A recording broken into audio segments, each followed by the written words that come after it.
Haleluya, puji Tuhan. Saudaraku, saya akan memberitakan firman Tuhan. Bertemu kembali dalam program Cahaya Injil. Mari kita akan lihat firman Allah pada kesempatan yang indah ini. Di dalam Injil Yohanes pasal 6 ayatnya yang ke-5 sampai 11. Tema khotbah pada kesempatan ini saya berikan tema mujizat 5 roti dan 2 ekor ikan. Sekali lagi, mujizat 5 roti dan 2 ekor ikan adalah firman Tuhan yang akan saya sampaikan pada saat ini. Yohanes 6 ayat 5-11, firman Allah berkata, ketika Yesus memandang sekelilingnya dan melihat bahwa orang banyak berbondong-bondong datang kepadanya, berkatalah ia kepada Filipus, di manakah kita akan membeli roti supaya mereka ini dapat makan? Hal itu dikatakannya untuk mencobai dia, sebab ia sendiri tahu apa yang hendak dilakukannya. Jawab Filipus kepadanya, roti seharga 200 dinar tidak akan cukup untuk mereka ini, sekalipun masing-masing mendapat sepotong kecil saja. Seorang dari murid-muridnya, yaitu Andreas, saudara Simon Petrus, berkata kepadanya, di sini ada seorang anak yang mempunyai 5 roti jelai dan 2 ikan. Tetapi apakah artinya itu untuk orang sebanyak ini? Kata Yesus, suruhlah orang-orang itu duduk. Adapun di tempat itu banyak rumput, maka duduklah orang-orang itu, kira-kira 5.000 laki-laki banyaknya. Lalu Yesus mengambil roti itu, mengucap syukur, dan membagi-bagikannya kepada mereka yang duduk di situ. Demikianlah juga ia dibuatnya dengan ikan-ikan itu, sebanyak yang mereka kehendaki. Saudaraku, mujizat 5 roti dan 2 ekor ikan ini adalah salah satu mujizat yang sangat populer juga, yang pernah dikerjakan oleh Yesus. Yesus sangat senang melihat orang banyak yang berhimpun untuk mendengarkan ajarannya. Di mana saja Yesus memberitakan firman, tentu tidak ketinggalan karena banyak orang yang mengikuti dia. Tadi dikatakan orang berbondong-bondong, berarti ini bukan jumlah yang sedikit. Jadi Yesus sangat senang. Di mana saja dia memberitakan firman, selalu didengarkan oleh banyak orang. Walaupun kita tahu bahwa Yesus meskipun dia hadir di 2-3 orang berkumpul demi namaku, kata firman Allah, aku ada di sana. Jadi Yesus menghargai persekutuan setiap orang. Jadi Yesus tidak melihat jumlah, seberapapun orang yang hadir, seberapapun orang yang punya kerinduan untuk mencari dia, tentu dia hadir. Jadi Yesus bukan hanya Yesus orang banyak, tetapi Yesus juga adalah Yesus orang yang jumlah yang kecil, yang terbatas, seperti saya dan saudara. Jadi saya dan saudara mungkin menganggap Yesus itu hanya hadir di tempat-tempat keramaian, di banyak orang. Tapi saudara perlu ingat, firman Allah berkata, 2-3 orang berkumpul demi namaku, aku hadir di sana. Itu berarti Yesus juga hadir, mungkin Anda seorang diri. Firman Allah berkata, jika kau berdoa, masuk ke kamar, kunci pintu. Berarti Allah bisa hadir di 2-3 orang, bahkan seorang diri. Saya dan saudara, hanya seorang diri kita mencari Tuhan, Yesus ada di sana. Jadi Yesus tidak dibatasi oleh jumlah. Jadi sejauh saya dan saudara punya kerinduan, kita punya kemauan untuk datang kepada Tuhan, dia selalu hadir. Jadi kita lihat dalam peristiwa ini sangat luar biasa. Ya, saya melihat di sini ada beberapa hal yang akan saya bagikan buat saudara. Yang pertama, di mana tempat terjadinya mujizat itu? Kalau saya lihat dalam Injil Lukas 9 ayat 10-11, di sana tabib Lukas mencatat bahwa peristiwa akbar ini terjadi di Betsaida. Lukas 9 ayat 10-11 di sana berkata, sekembalinya rasul-rasul itu menceritakan kepada Yesus apa yang telah mereka kerjakan. Lalu Yesus membawa mereka dan menyingkir ke sebuah kota yang bernama Betsaida, sehingga hanya mereka saja bersama dia. Akan tetapi orang banyak mengetahuinya lalu mengikuti dia. Ia menerima mereka dan berkata kepada mereka tentang kerajaan Allah, dan ia menyembuhkan orang-orang yang memerlukan penyembuhan. Kota Betsaida, saudaraku, terletak di sekitaran pantai Danau Galilea, sekitar 3 bahkan sampai 6 km sebelah timur laut. Jadi Betsaida juga terkenal kota yang sejuk, melintasi sungai Yordan, merupakan kota jalur perdagangan yang makmur saat itu. Kota ini sebenarnya sangat istimewa. Disinilah Yesus banyak melakukan mujizat, tapi sayangnya Mayoritas penduduk kota ini tidak mau percaya, tetap hidup di dalam dosa, meskipun sudah melihat banyak mujizat, sehingga Yesus pernah mengutuk kota ini. Yaitu dikatakan di dalam Injil Matius pasal 11 ayatnya yang ke-21 sampai 24.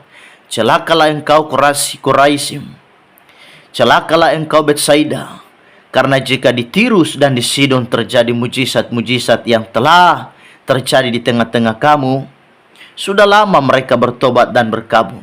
Tetapi aku berkata kepadamu, hari penghakiman, tanggungan Tirus dan Sidon akan lebih ringan daripada tanggungan. Dan engkau Kapernaum, apakah engkau akan dinaikkan sampai ke langit? Tidak, engkau akan diruntuhkan sampai ke dunia orang mati. Karena jika di Sidon terjadi mujizat-mujizat yang telah terjadi di tengah-tengah kamu, kota itu tentu masih berdiri sampai hari ini. Tetapi aku berkata kepadamu, pada hari penghakiman, tanggungan negeri Sodom akan lebih ringan daripada tanggunganmu. Jadi Yesus pernah mengutuki kota Betsaida ini. Celakalah engkau Korasim, dan celakalah engkau Betsaida. Penduduk kota ini mendengar dan melihat banyak mujizat yang dikerjakan Yesus, tapi mereka tidak bertobat. Allah mengutuk kota ini. Yesus sendiri mengutuk kota ini.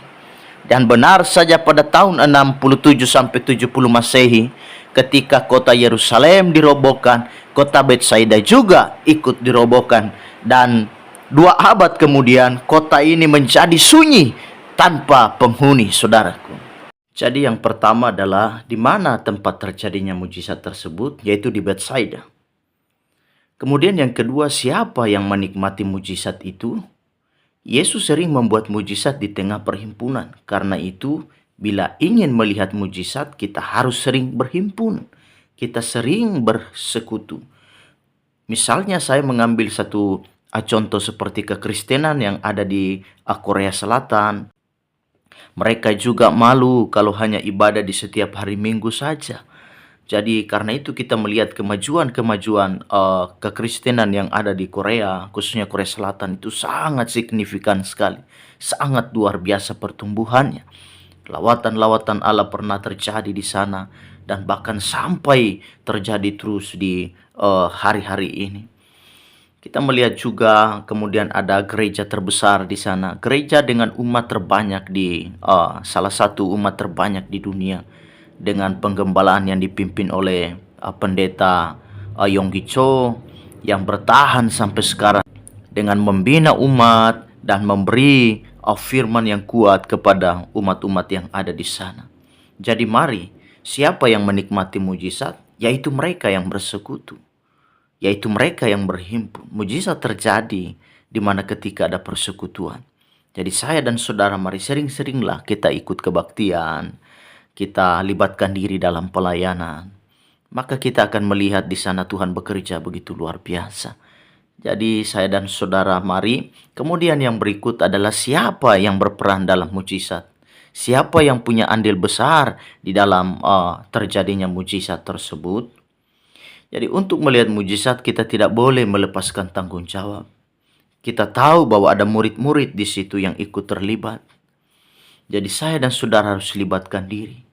Murid-murid menyuruh orang banyak untuk pulang sebetulnya.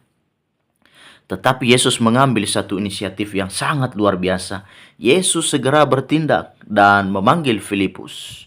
Yesus tidak kebetulan saja memanggil Filipus, saudaraku, karena Filipus adalah seorang yang suka bersaksi dan membawa orang kepada Yesus Kristus.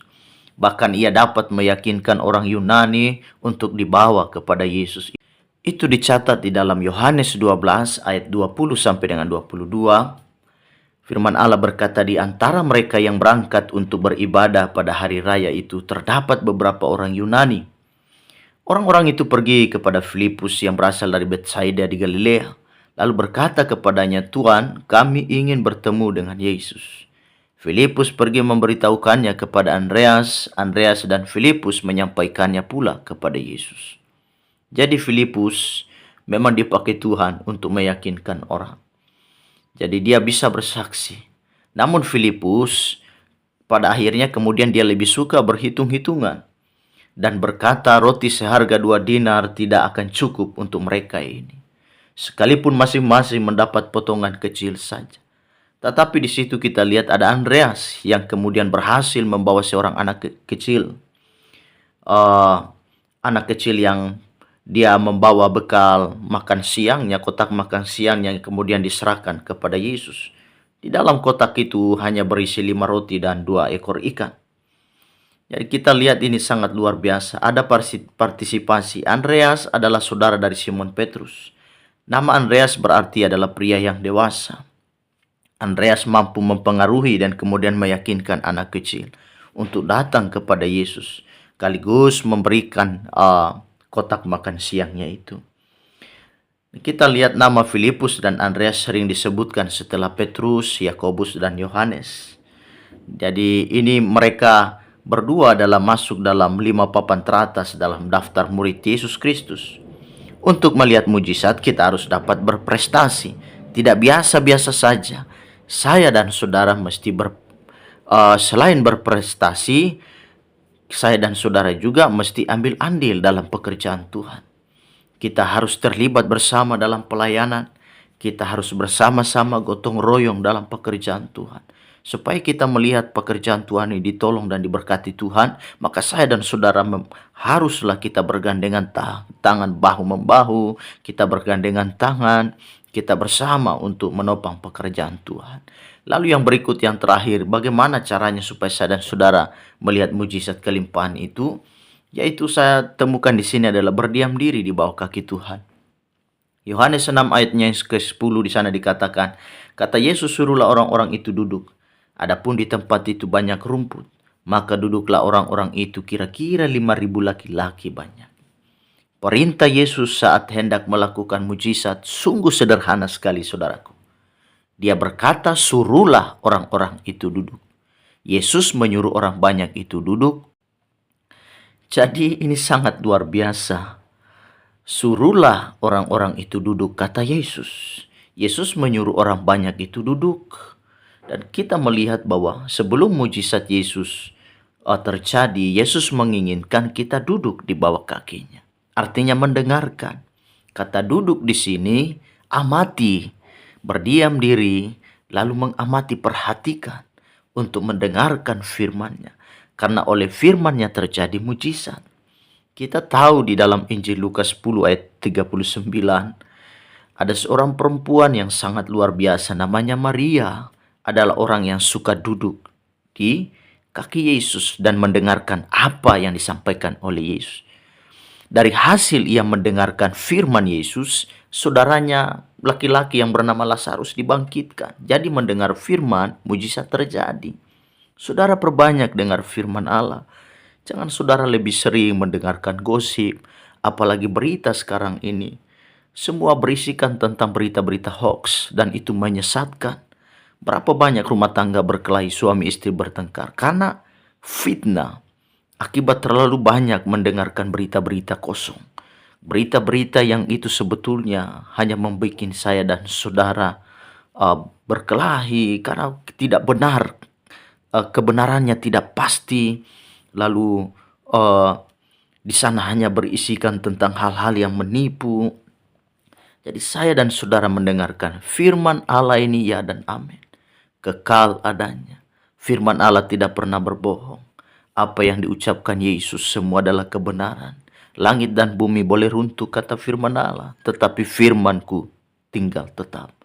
Lukas 10 ayat 39 di sana dikatakan perempuan itu mempunyai seorang saudara yang bernama Maria. Maria ini duduk dekat kaki Tuhan dan terus mendengarkan perkataannya. Menangkap firman Tuhan dengan baik sehingga beroleh iman yang handal. Dan saudaranya Lazarus kita lihat kemudian dibangkitkan. Ada juga di dalam Mazmur salah seorang raja yang sangat luar biasa.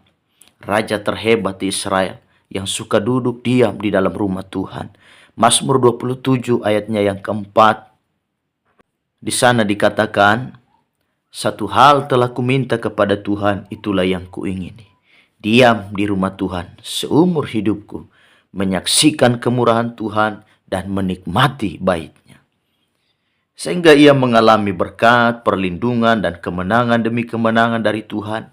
Mujizat kelimpahan hanya diberikan kepada orang-orang yang mau duduk, berdiam diri, taat kepada firman Tuhan.